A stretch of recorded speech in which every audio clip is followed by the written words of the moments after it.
Trust or tiwala. Mahirap ka bang magtiwala sa isang tao or mapagkakatiwalaan ka ba? Anong epekto nga ba ng tiwala sa mga business transactions natin and sa buhay natin? Yan ang topic natin ngayon dito sa Truly Happy One. Hello po, ako po si Eric Calugdan. Together with us is Sir Enrico Garcia. No, I used to be an IT consultant for Unisys and then put up my own business called Infotext. And now I'm also the CIO of Philpac, CTO of Sante, and you can call me a serial entrepreneur. Sir Enrico, on the other hand, used to be the retail operations manager of Shell, country manager of Herbalife, and and then became director of operations of Avon and one of the board of directors of the Direct Selling Association of the Philippines.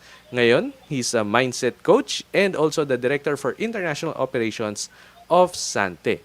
And welcome again everyone sa Truly Happy One. We do this every Saturdays at 5 p.m. via Facebook Live and YouTube Live. And para wala kayong mamiss na mga episodes, make sure you subscribe. Click nyo yung subscribe button dyan sa baba or join our Facebook group. Yung link nasa description din nitong video. Dinidiscuss natin dito yung mga world-class na Pinoy, no? Excellence. And of course, let us know where you're watching from. Type nyo lang dyan sa chat or comment below. Send us your questions. This is an interactive session, so we'll try to answer your questions during our webinar. Please like, comment, tag nyo na rin yung mga friends nyo sa tingin yung makakatulong dito, no? Yung mga may trust issues na mga kaibigan, tag nyo sa comment section nitong video na to. At i-discuss po natin yan ngayong araw. Ayan. Si Sir Gab Dadibas nanonood sa atin, Sir Enrico. Sabi niya, good afternoon, Sir Enrico. Eric, watching from Paranaque. Ayan. Thank you for watching. Okay, so Sir Enrico, trust ang ating topic for today, the currency of the 21st century. Wow. Thank you, Eric, and a pleasant good afternoon to you and, of course, our viewers here on Truly Happy One. So, ang ganda nung intro mo di ba, na tama. That's really at the heart of it, di ba? Yung ikaw ba ay mapapagkatiwalaan, di ba? And why are we going to talk about trust and it being the currency of the 21st century? More and more, di ba? It's not just in personal relationships, it's also in business relationships. It's also the relationships we have with brands, with institutions, with governments. Really, when you think about it, for any kind of relationship, ito yung core, Eric. Without which, it will be very slow and expensive to do things. Okay? Mm-hmm. So, and that's why, and I'll explain that as we go through the slides, diba? Alam natin to, pero malamang siguro na isasantabi, we set it aside or we forget or take it for granted. And that there are two things that really, according to Covey, this is inspired, of course, by Stephen Covey, and they are simple things, yet they can be very, very challenging, particularly the other one. So people are no longer imagining what I'm talking about. Why don't we show the slides, right? Sige, sir. Ayan, nanonood din sa atin si Philip ko. Welcome po, Sir Philip. Ayan. Oh, rainy Manila. Wow, yeah. Yes. Thank you, Philip. So, this is the work of Stephen Covey, and this many years ago, but is even more relevant today because there's a lot of information, di ba? Just look at the information. Ngayon nga, you have to even know, mapapagkatiwalaan ba yung information na yan, di ba? Fact check mo nga yan, fake news ba yan, di ba? So, you have all these things, so all the more. So, trust is really a function of two things, di ba? Kanya, para mo pagkatiwalaan, for you to trust somebody, the person must have these two things in balance. Number one is the character. Okay, Eric? So that includes your integrity, your belief system, and essentially who you are, right? And what you believe in, di ba? And then the other one is, of course, your competence in the particular field, di ba? Wherever you are involved with, di ba? So, and I'll go through an example, di ba? So that we can, people can understand how do these two things really shape and deepen the trust, di ba? Now, the competence part is, what you're good at, di ba? What your capabilities, di ba? In your chosen discipline or field, no? Your skills, and of course the track results, di ba? that you have, and both are really vital. Now, let put up the next slide just to kind of show. I like this visual because dito mo makikita. Next slide, Eric. Sige, sir. Yung tree, no? Okay, so if for you to trust somebody in a particular field, no, that person must have these two in balance. Or let's take the case of, let's say, a doctor. Okay, and I mean, doctors are wonderful. We have doctors who are, the specialist, the best, diba, in a particular practice, diba. Some focus on, let's say, whether it's oncology or whatever their specialty is, they are really good, diba, and that's why we go to them, diba. They know what they're doing, diba. However, diba, if their character, that same person who's very, very good, knows his stuff, very updated and has, been able to treat and cure many patients. So competence-wise, walang problema. Pero kung yung character niya, di ba, based on, what he does outside of his profession, if there is some issue there, then the trust is not complete or total. Di ba, Eric? Yes, Diba? sir. Pero magaling, di ba? So, of course, competence kailangan. Pero yung character mo, as you can see from this visual, ito yung foundation eh. Ito yung roots eh. Without those roots, that tree will not stand and it will not be able to sway and deal with, the environment of wind, di ba? It maalog siya. So, yung character, importante din. Di ba? So, baliktarin natin. Let's reverse it. Somebody who's nice, upright, really perfect with, what they believe in, but maybe they're not exactly the best in a particular field. So, Eric, even your trust, you like the guy and all, but they're not the best in what they do, right? Or their record doesn't reflect that. So, your trust is not complete and total. Tama ba, Mhm. Eric? Does that make sense? Correct. Yes, sir. Okay, so you really need to get these two in balance, di ba? And when you trust somebody, an institution, a brand, or a company, it typically is because they have this in fairly good balance. Di ba? Let's take a brand, di ba? O Eric, Mhm. dun tayo sa field mo, di ba? Pagdating sa Mhm. processor, di ba? Siguro malamang may Mhm. brand ka, di ba?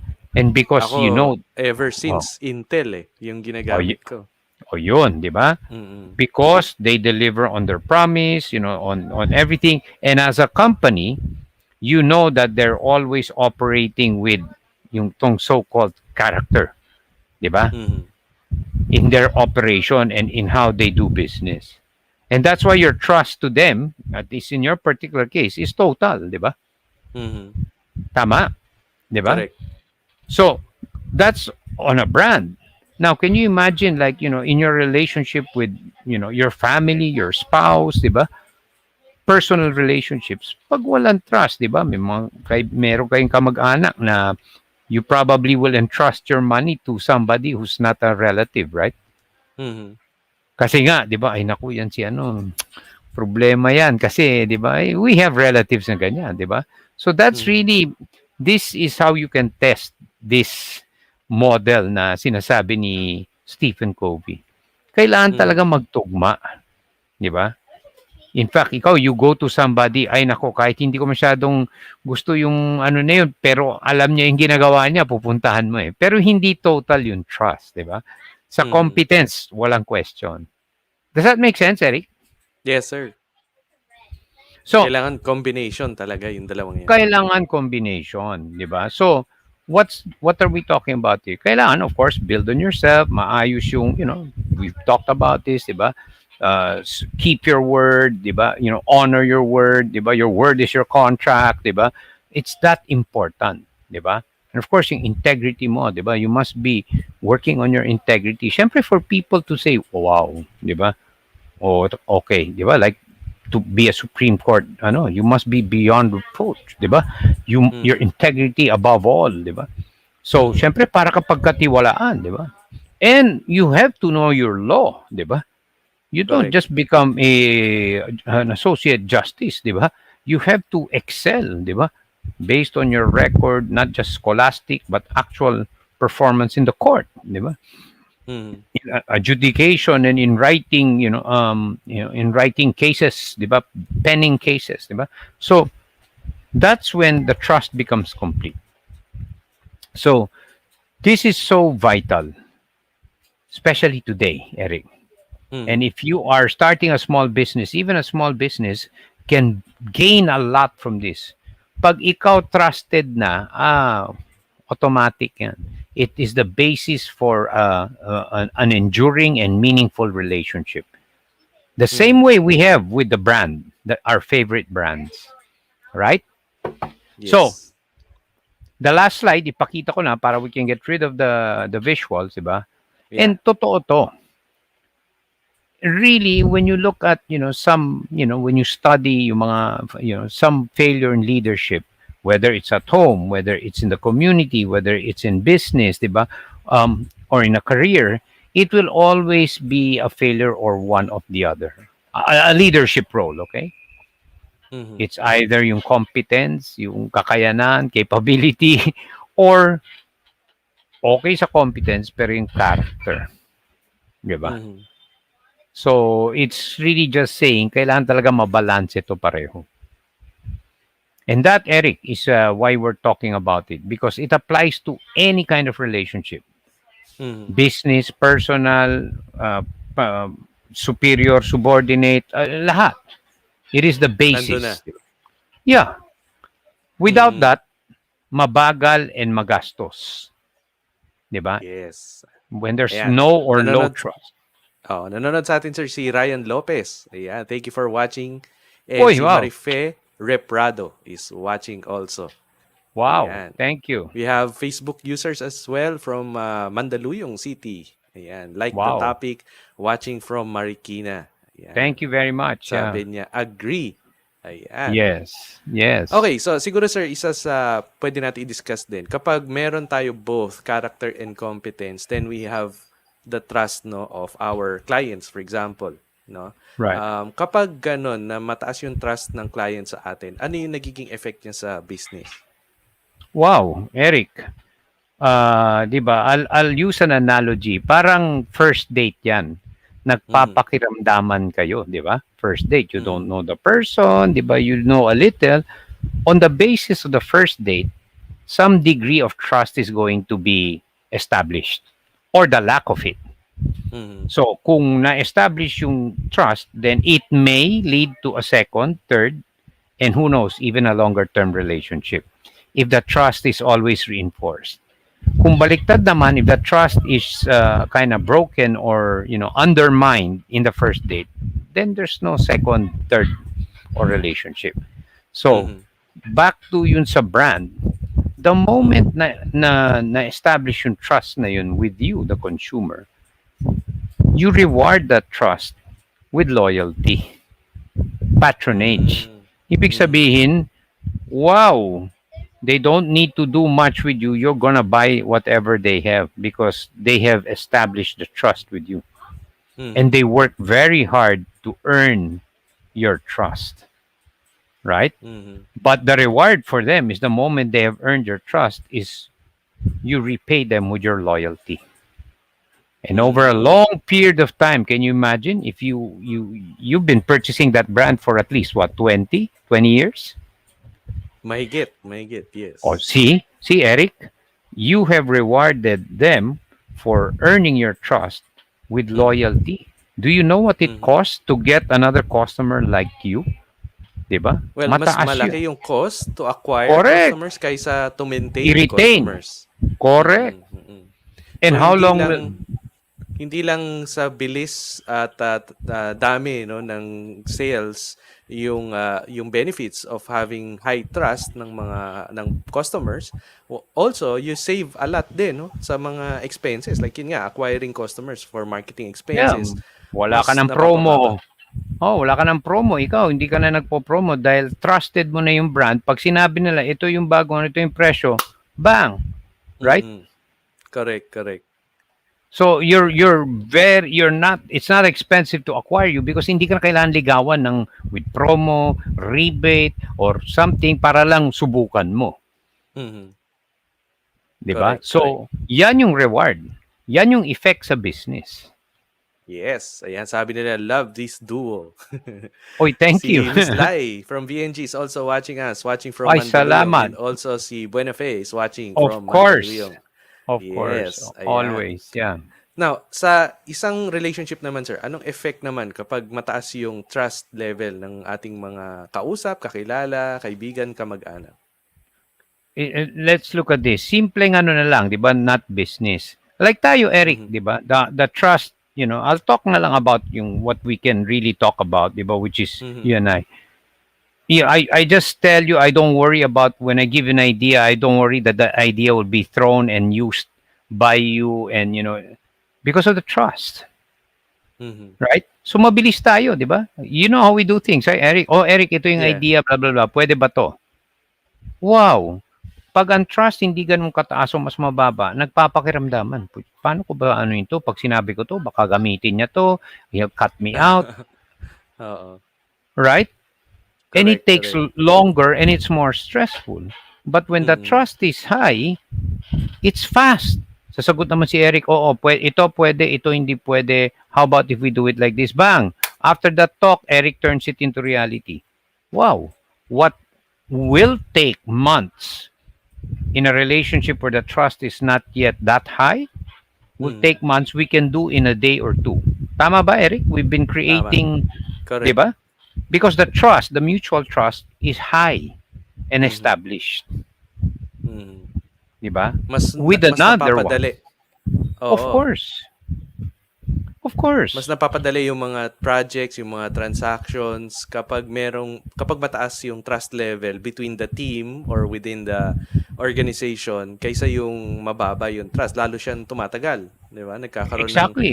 And mga magastos. red tape din, 'di ba? Yung red tape is Yes. actually parang a measure because mababa yung trust, 'di ba? Tumataas yung red tape kasi mababa yung trust level. Tama ba? Ganun ba yun sa Also, Enrico? yes, So, mm-mm. in any yung pag yung trust hindi pa ganun ka, siyempre we're talking here about meron ano no, 'di ba? Of course, if it's the first encounter, siyempre nagpapakiramdaman.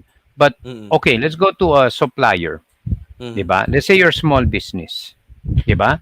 Pag yung Mhm. supplier mo has earned your trust, andali. Hindi ka natatakot. Uy, sige na, ito yung order ha.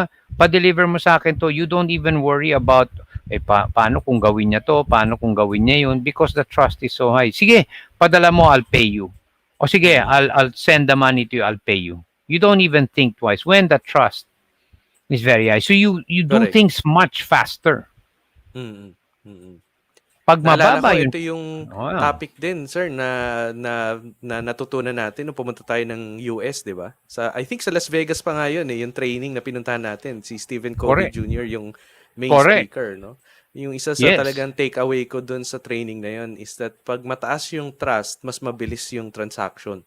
Mas mabilis yung business transactions natin, mas less expensive and less time, no? yes. Which is tama rin naman. Marirealize mo na, oh nga, no?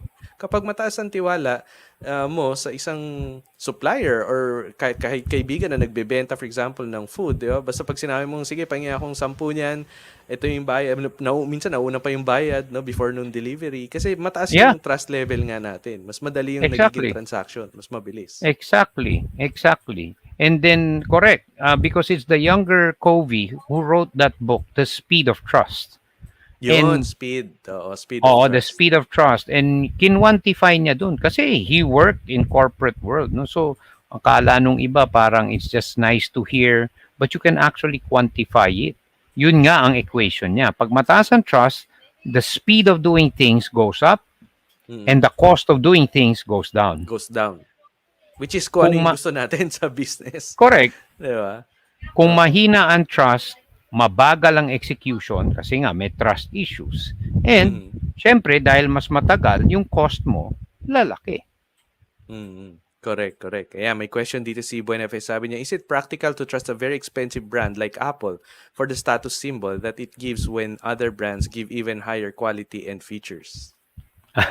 Well, that's a function of the brand, 'di ba? How they position the brand. Okay, so of course, you they have to work very hard to earn your trust in the brand, right? So they still have to work. It's Apple that will have to earn your trust, right? And when they do, and yes, Apple has very loyal customers because the trust has been earned over time. Those customers reward them with loyalty. They will not buy any other non-Apple, di ba? They'll just keep buying the latest one because their trust has been earned by the brand. Okay? Correct. So, whether you're doing it for status or function, that's part of the brand offer, di ba? But Mm, the question we're talking about here is, do you trust the brand, right?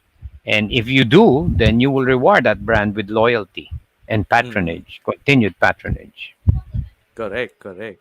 And yung sa question naman kung practical ba siya or hindi, kung ako actually hindi siya gano'n ka-practical. It's very expensive nga because of the brand din yan, no, na na Apple siya.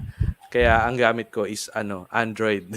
Kasi it basically has the same features and functionalities na kailangan ko, no? Right. And Pero pero kung mas yeah, gusto mo well, naman dahil trust mo talaga yung brand and you can afford, then why not, 'di ba? right. So, hindi pwedeng pag-anuin yung trust at yung branding. Kasi yung brand is what it represents in your mind. Mm. Kasama dun yung sinasabi ni Buenafe na pati yung status symbol.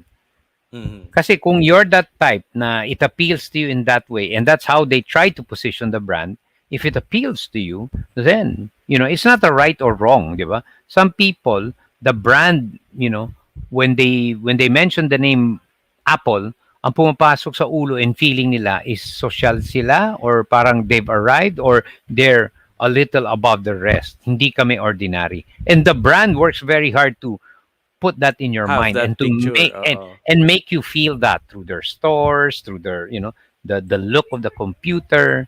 That's really in the realm of branding, Mm, diba? mm, mm. I think But ito they rin have, yeah. related sa branding pero hindi ko sure kung ano nga ang effect niya sa trust. So do originality or being a copycat have something to do with gaining of trust? Meron nga ba? I would say they're exclusive, di ba? Ibig sabihin, it's not a copycat. Somebody who copies a product is not just an issue of trust, di ba? When you're talking in business, it's really a brand is simply the promise of performance. That's in the Mhm. branding sense. To earn that, they have to be able to show that they deliver on that promise. That's how they Mm. earn your trust, 'di ba? So Correct, hindi correct. siya hindi siya talaga, just I trust it or I don't. You will trust it based on your experience. And that experience is not just the product. How easy to get the product, the product was defect free, the product was delivered nicely, timely. Si maraming ano 'yun, 'di ba? Hindi lang one, 'di ba? Mm. Maraming So, aspects. Oo. yes. Like ako nga, Oo. pag bumibili ako sa Lazada for example, maraming mga ganyan eh. Maraming mga nagbebenta ng copycat sa Lazada, no? So, before nila makuha yung trust ko, I have to check yung rating nung seller kasi maraming sellers sa loob ng Yeah. Lazada, 'di ba? So, sine-check ko yung rating nila, yung response time, yung quality of service, delivery time. So, may mga rating 'yon, 88%, 99%, yung mga ganon. And aside from that, pwede mo ring i-check yung feedback dun sa product and dun sa company, no? Minsan may mga stars, 'di ba? Yung 5 star, uso yung ngayon yan eh. Yung 4 star, 5 star, tapos may mga rating sila. Yung ibang rating may sample photos pa. Dun sa sample photos, nakakatuwa. Makikita mo talaga at malalaman mo na copycat sila dahil iba yung nasa photos dun sa feedback, dun sa photo na nasa product details. Iba yung itsura. Lalo na yung mga, mga work table, office table. Pag tiningnan mo yung office table dun sa product details, tapos tiningnan mo yung office table dun sa feedback ng customers, ang papayat ng legs nung nung table. Kumbaga, siguro yung nando sa picture, sabihin na nating 4 inches yung kapal nung legs, pero pag tiningnan mo yung picture nung feedback, parang 1 inch na lang. Kaya mura Wow. siya. So, yun talaga copycat. And yung mga ganun, yun yung talagang hindi nakakakuha ng trust level. No? So, very important, kung magbebenta na rin tayo online, we have to be very honest. Actually, isa rin yun sa tinuturo namin before sa sa photography, no? Product photography for online selling. Now, when you're selling things online, especially kahit second hand yung mga items, kasi 'di ba uso ngayon yung mga dati sulit.com, yung mga ganun ngayon. Ay hindi, carousel na sila. So from sulit naging OLX, tapos naging carousel na sila. Yung kapag binibenta mo yung mga second hand items, pag kinunan mo sila ng pictures, hindi lang yung magandang side ng item yung papakita mo rin yung pangit na side. Kung may scratch yung phone na binibenta mo, ipakita mo. Kasi that builds trust doon sa customer. At Correct. the more photos na pinapakita mo, the more information na binibigay mo, like yung RFS, no, reason for selling, that's one way also of building trust. Di ba? Bakit mo nga ba binibenta to? Bakit mo binibenta yan? Di ba? So, isa yun sa mga items na pwede mong gawin para mag-build ng trust. Kasi people buy from you because of two things. No? It's one, because they like you and they trust you. Pag wala yung isa doon, walang buyer, walang customer. Tama ba, Sir Enrico? Yeah, and yun na nga, like we say, the trust is, it doesn't happen in one instance. It's built over time, di ba? Mhm. So umpisa, syempre, if you don't know somebody, I don't think you can trust that person totally because you just met the person. Mhm. Over time, di ba? What they say, what they do, that's how you eventually learn to trust that person. Just like a Mhm. brand. The brand says, "Oh, if you buy Apple, oh, it's so easy to use. It's so blah blah blah. It doesn't crash. It doesn't do this." And if all of those expectations that they've communicated are met, then your trust in that brand. Remember, a brand is simply the promise of a certain performance. So if it performs based on the promise made, then you start trusting the brand, right? And Yes, if they ayan. And keep, see, yeah. yeah, if they keep Oo. reinforcing that, then you have a long-term enduring relationship with the brand. Yes. Ayan, si Rose Pionilla is watching us. Thank you po for Oh, watching. wow. Sabi ni Benefit, trustworthiness can be a big opportunity or a great challenge to make the business grow. Tama. Yeah. Well, it's actually a challenge to build trust, lalo na ngayon, 'di ba, na kumakalat yung mga fake news, mga fake products, yun nga, copycat products. Mahirap ng makuha yung trust ng mga buyers ngayon. Pero pag once na nakuha mo yung trust ng mga buyers, mas mabilis ang negosyo. Tama Right. ba, Sir Enrico? It takes a long time to earn that, and it takes such a short time to destroy it, 'di ba? Mhm. Kaya nga, 'di ba, yung mapapagkatiwalaan ka ba, and it's like isipin niyo yung delivery, 'di ba? In delivery, it's so easy to break the trust, eh.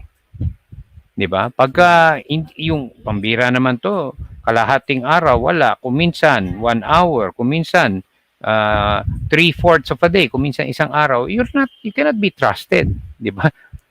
At least to deliver within a certain reasonable time. Pagka Mhm. ganun, you cannot build trust. So you're not really reliable, 'di ba? Mhm. So they won't reward you, of course, with patronage. Ang gusto mo is yung predictable within a certain reasonable period, di ba? So it's Correct. really, yung trust, you have to work at it. Di ba? Parang Yep. sa sports, kung team sports yan, you've worked so hard, alam mo na, itapon mo yung bola, somebody will pick it up. You've done that Mhm. because you practiced that and you trust your teammates, that you trust your training, di ba? And that the plays Mhm. that you've set. And that's built over time. Diba? That's why they say, oh, you have to be playing. They've been playing together for a long time. Kaya alam na nila, nakapikit yung mata, ibato mo yung bola doon. Alam mo, may sasalo. Naalala ko Tama. yung salo, sir. Sa team building, di ba, meron tinatawag na trust fall na activity. Ayun. sa team, yung talagang Exactly. magfo-fall ka pa atras, di ba? Hoping na Matatak. sasaluin ka ng mga Correct. ibang team members. Correct. Ayan. So, si Cecilia Salomon is watching us, Sir Enrico. Ayan. Uy, Thank you for kamusta? watching. Long time no Kamusta see. kay Jomar? Oh, kamusta kay Mr. Oo. Jomar, ha? Oh. Yes, yes. Ayan, may question dito. In direct selling, who is likely to gain trust? Men or women? Okay, magandang Well, question. yeah, I wouldn't like to make it gender specific, and what that means is, it doesn't really matter men or women, di ba? It's the same. You could be a man, but if you don't, do things that enhance trust, then of course, women too, right? And so it's not because of gender. That would be my answer, di Mm. ba? It's Pero basically the based on person. oo. Yes, pero based on statistics, sir, 'di ba, parang na-mention niyo before na More majority women. ng direct selling are women, 'no? Malaki yung Yes, yes. percentage na women ang Much nasa higher, ano, yeah. nasa direct selling But that profession. doesn't mean the smaller percentage cannot be trusted. Okay, so there's no, Yes, yes. there don't make that correlation, diba? And Okay. even if men were the dominant or majority, it doesn't mean that the smaller percentage are not to be trusted, diba? So it's Mm. not really gender. Yung trust is not gender specific, diba? Mhm. Ayan. Right. Ito magandang question din, sir. Why is it always a big challenge to get trust internally then externally? Ayan, na-experience din natin yan, di ba? Sa warm market versus cold market. Di ba? Well, yeah, yeah, and again, it comes back to the individual. In fact, I was just talking. Somebody was asking me that, diba? You're never a good, prophet in your own country, diba? Yes. It's not that they don't trust you. It's probably because they know you. Parang, oy, kasama ko lang to nung we were growing up as kids, diba? Paano ko naman, it's familiarity, diba? Oo. So, they probably, it's more like, wow, di ba? You get appreciated outside, di ba? Mhm, mhm. Before they start to appreciate you. Whether you look at singers, athletes, they excel elsewhere before we say, wow, ang galing pala nito, di ba? Mm, mm. Hindi natin Correct, correct. pinapansin dito, pero pagpunta sa ibang bansa and then they get recognized for it's a validation, di Yes, ba? I think isa sa ano sa scenarios no na merong ganitong challenge talaga is in selling, no? Selling something. Yeah, Mahirap magbenta internally kaysa magbenta externally, no? So, ngayon na yun nga binrake natin yung trust into character and competence. Sa mga ganitong scenario na may challenge internally versus externally, parang ngayon ko nakikita yung bigger picture, no? Na kapag internally kasi tinitingnan nung buyer yung iyong character. Kilala ka na nila before na ito yung mga kalokohan mo before dahil di ba ganun kayo ka-close. Kaya hindi ka masyadong trusted. So sa level ng character, mababa ka. Pero in the level of competence, naapektuhan yung character mo na mababa. Pero kung buying something ka lang externally, no, with a total stranger, yung sinasabi nga nating cold market, kung bibili lang sila, hindi na nila kailangan i-consider yung character mo. Ang kailangan lang ng tingnan is yung competence mo. May resulta ka na ba? Di ba? May results ka na ba? And yun yung nakikita nila. So, may results ka, kaya mas madali ka nakakabenta externally kaysa yeah. internally. Tama ba yung observation ko Yeah. dun, Sir Enrique? Yeah, na ano yun, tama, nai-influence sila na parang kasama ko lang to na lumaki kami, pareho Oo. kami ang gulo-gulo namin, parang how can this person be, di ba? So na ano ka na you remember the person from, all of us, we had our childhood, di ba? And yeah, Mm. it does influence that. I don't think they don't really trust you. It's just that parang, si Eric is this guru now in IT. Nung nag-aaral kami niyan, di ba? So ganun din, di Oo. ba? Correct, correct. So yeah, yeah. It's really more yung because of that familiarity, di ba? Yeah. Correct. Ayan, ito may question din. Do commercial brands deserve to be trusted just because their products are in malls and well advertised? Again, the answer to that obviously is you can do whichever channel, wherever you put it. The brand, remember, is really just the promise of performance. So where you put the brand is not more important than does the brand deliver on the promise, diba? And Correct. when it does, then it enhances the trust. It builds it, Mm. then you keep enhancing that. When it doesn't deliver according to the so-called promise, then you don't trust the brand, right? And Yes. that it doesn't matter if it's in a mall, if it's if it delivers, you will trust the brand. Ayan. Yep. Also, ito maganda rin. Timely. In this time of fake issues, no, do advertisements deserve the trust of viewers? And how do viewers discern who to trust and who to doubt? Again, I will just go to at the end, it's really about the performance.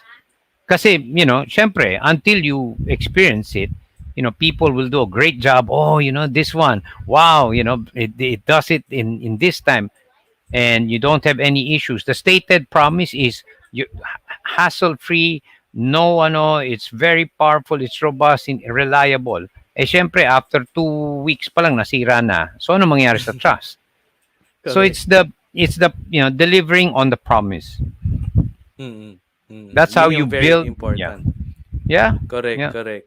Yes. And actually, meron ding trust na may levels din, di ba? And yung expectation mo, yun din yung nakukuha mo. Like, before, di ba, usong-uso yung CDR King. Di ba? Alala niyo yung CDR Right, King time, sir? right, Sa right. CDR Of course. King, maraming bumibili sa CDR King kasi mura siya talaga. As in, mura. And yun yung trust na nakuha niya sa consumer na mura siya.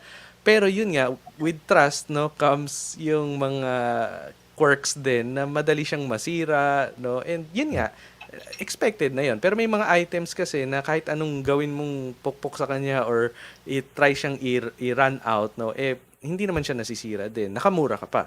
No? So parang yun yung yun yung balance din na you get what you pay for or what you expect. Di ba? That's also one Yeah, measure din of trust. right. And again, just to be sure, it doesn't necessarily mean if it's cheaper, it's not as good. Doesn't necessarily. Mhm. Maybe in the past, majority it doesn't perform. See, ultimately is does it deliver on its stated promise? Mm. Diba? And that's how marketers will justify a higher price or a lower price. Diba? Mm. Higher price because, oh yeah, pero ito, wala kang abala. Diba? Correct. You will not be inconvenienced. There's some brands who are excellent with that.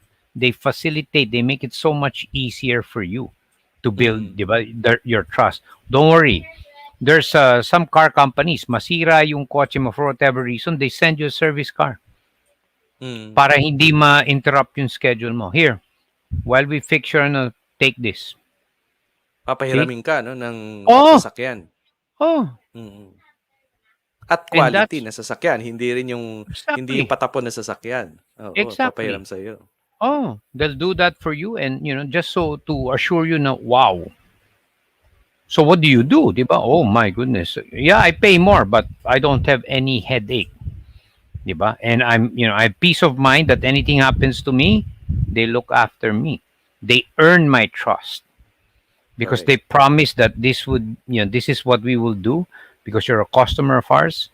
You remain to our brand. This is what it means when you buy that brand, di ba? Yes, ayan. Sabi ni Boniface, a trustworthy business person can solve challenging problems when others tend to give up. Well, Ayan. yeah, again, it comes down to, 'di ba, yung it's the stated promise and what you do, 'di ba? Kasi doon talaga na ano yung trust, 'di ba? Kasi Mm. unang-una for you to do it, 'di ba? For you to solve it, you must be competent nga, 'di ba? Alam mo how to solve it, 'di ba? The Mm. second is when you say I can fix this, it's gonna take me a week, but it then takes you 7 months. Neither can you be trusted to, right? 'Di ba? Correct. So it's the delivery of the stated or perceived promise, 'di ba? Ayan. Ito, may question pa, sir. From my experience, sir, a trustworthy stranger is better than a discredited friend. Your thoughts, sir, in this? Well, I can't make a general obviously a stranger, I mean, I to be honest, I wouldn't say I'll trust the person right on the spot because I don't know the person. Right? Mm. Now what that person does over time, it becomes the basis of, is that person earning my trust or is that person diminishing the trust, right? So hard to say that, a stranger I can trust totally. Stranger nga, you don't know, di ba? Mm. Mm. Based on what they do, then you can start to if they are trustworthy, right? Yes. Ako siguro depende rin sa transaction. If it's just buying something from him and sinabi na naman na this is how it works, no? This is how much it works. Pwede na pagkatiwala yung stranger if you just need to buy something from them, no? Pero kung it's a life and death situation, yun yung medyo questionable, di ba? Right. Mahirap Eh, magbigay ng trust ng ganun. Right, and it's also a function, Eric, of you can kind of know with the trust depending on what you're buying. If it's some ordinary Mm, thing that okay, you can dispense with, and you can probably take that risk. But if you're buying mm. something which is going to be crucial to you, to your health, or to whatever it is that Yes. you're trying to do, then of course it will be a different consideration, di ba? Oo, oo. Pero yun nga 'no, for us to trust something or somebody or a company, we have to look at yun nga 'no, yung dalawang, major characteristics na yun. So, 'Di ang ba, question natin yes, sir, sige.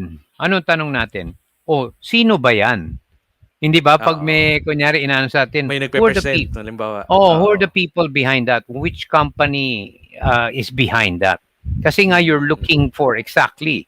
You want to know, pwede bang pagkatiwalaan 'yan, 'di ba? Mm, mm. 'Di ba? Correct. So, 'yan yung mga ano. Yeah, go ahead. You're And saying yan din something. yung isa sa reason 'no, kung bakit meron tayong introduction 'no, before a certain presentation or webinar. Kasi yung introduction na yun also sets the stage 'no, on ano ba yung pinag-uusapan natin, 'di ba? Sino ba tayo?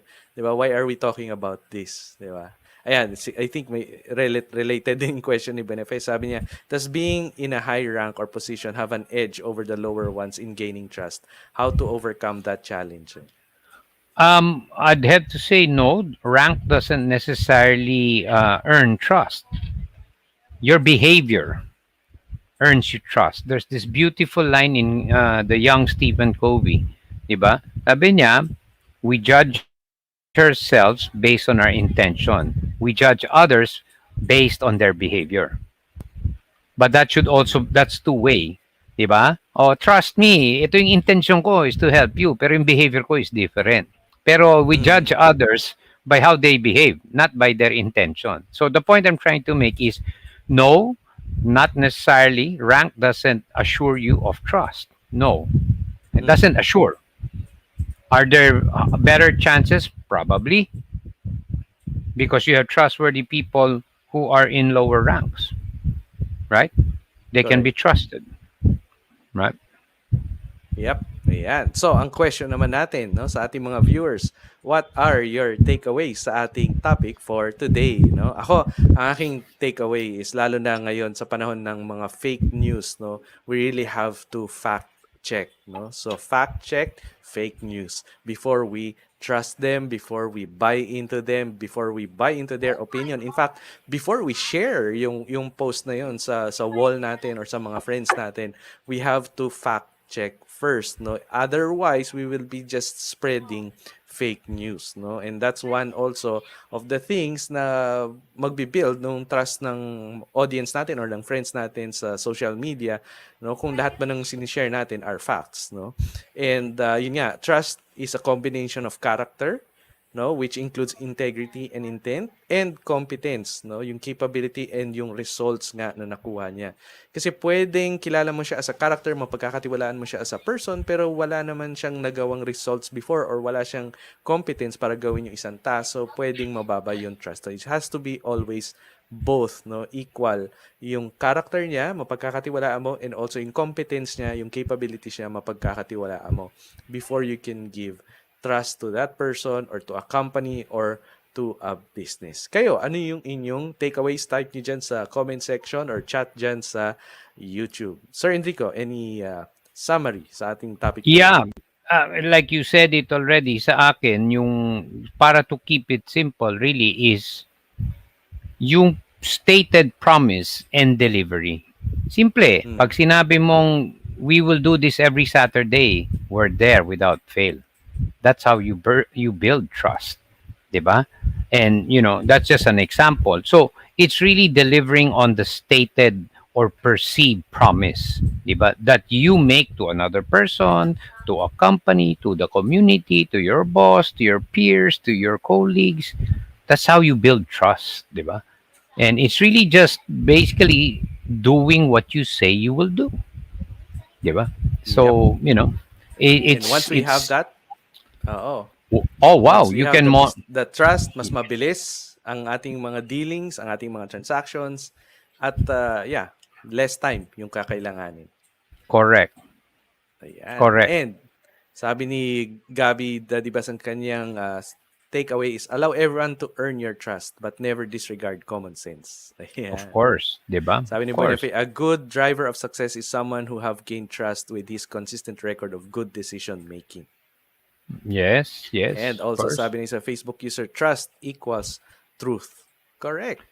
Yeah, Yan. being truthful, exactly, 'di ba? Being truthful is it does build trust, right? Yung sabi nga ni Eric, 'di ba, na sasabihin talaga sa inyo, "Hey, this one that we're selling, this is, not brand new, it's second hand. We want you to see the images. There's a little scratch and that's why the price is lower." The truthfulness, 'di ba? And that's how you build Yes. trust, 'di ba? Correct. And make transactions easier. Yan. Of course, yeah. Okay. So next week, ang ating topic is about how to classify urgent and important. Yeah, very exciting itong topic na to. No? Kahit ako, marami akong natutunan sa ganitong topic. Sir, hindi ko, konting intro sa topic na to. This is related to the si COVID rin to eh, 'di ba? Kasi 'di ba actually this started as parang time management, 'di ba? Like how to use your time. But it's much more than that kasi saan mo ba dapat gamitin yung time? That's really even more important, 'di ba? What things should you use or spend your time on? And there is a very nice matrix. Maybe most of you do know this, 'di ba? But it's a good reminder, especially now that we have so much time in our hands at home, Mm. right? It's not necessarily the time, but what activities, 'di ba, do you attend to that use up your time? Okay ba yun, Yan, Eric? maganda. Yes, sir. Exciting yan topic natin. So, that's next Saturday, 5 p.m. via Facebook Live, YouTube Live, dito sa Truly Happy One. Make sure you subscribe. Click nyo lang yung subscribe button dyan sa YouTube para hindi nyo ma-miss or join our Facebook group. No? Nasa link nitong video yung papunta dun sa ating Facebook group. Ayan. So, let's end our episode today with our usual Panatang Makabayan. So, itaas po natin ating kanang kamay at bigkasin ang Panatang Makabayan. Iniibig ko ang Pilipinas, aking lupang sinilangan, tahanan ng aking lahi. Kinukupkup ako at tinutulungan upang maging malakas, masipag at marangal. Dahil mahal ko ang Pilipinas, diringgin ko ang payo ng aking mga magulang. Susundin ko ang tuntunin ng lipunan. Tutuparin ko ang tungkulin ng mamamayang makabayan. Naglilingkod, nag-aaral at nagdarasal ng buong katapatan. Iaalay ko ang aking buhay, pangarap at pagsisikap sa bansang Pilipinas. Maraming salamat po and we'll see you again next Saturday, 5 p.m.